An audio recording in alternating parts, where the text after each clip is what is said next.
You hear that? Yeah, me neither. You know, this used to be a game. I think it still is. I'm not sure. You know, I'll tell you this though. There's gonna be a time where people just won't play this game anymore. Its very limited player base, consisting of about 20 people, give or take 10, is dwindling. Slowly. What game am I talking about? Why? Subrosa, of course.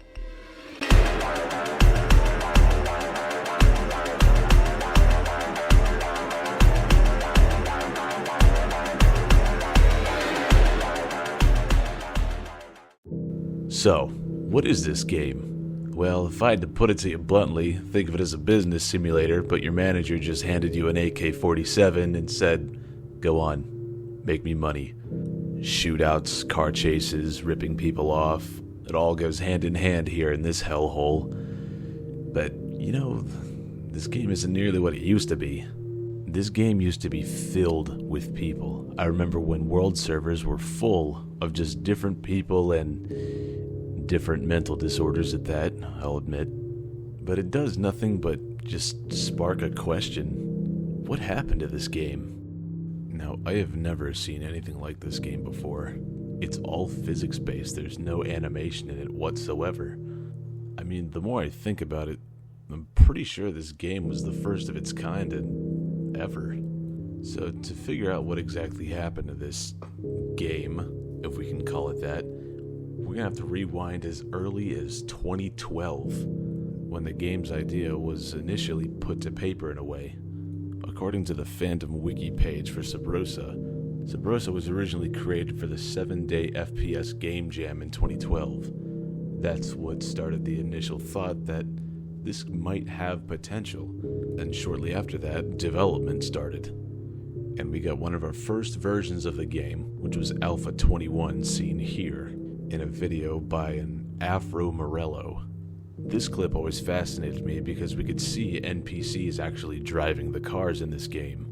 See, now we don't have that. The cars just drive themselves. But other than change, there's a lot that happened to this game in its production, between a crucial person leaving its development team and a very, very disastrous launch that I'm sure we've all been quite familiar with.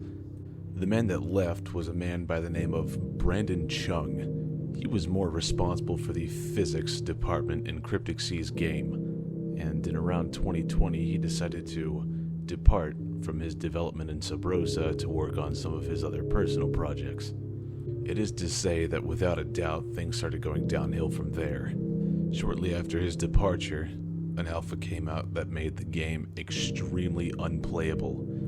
Frame rate was reduced, voice chat was monstrous and incoherent blathering, and on top of that, most of the sound effects were just downright missing. And in total, the launch was just god-awful. And I should know, because I've played this version, and I gotta tell you, I don't miss it for a second. Well, shortly after that, it was patched, and then Cryptic Sea straight up just said, "Go play a different game." Like, he actually said that. Now, of course, this was a brief history of the game, but that doesn't mean that we're done talking about the present. And yes, this game is still somewhat active. Game modes like Capture the Flag, Boxing, and the occasional round mode are still up with very minimal people on it. It really is odd when you think about it though, how many close calls this game's had to just not existing anymore.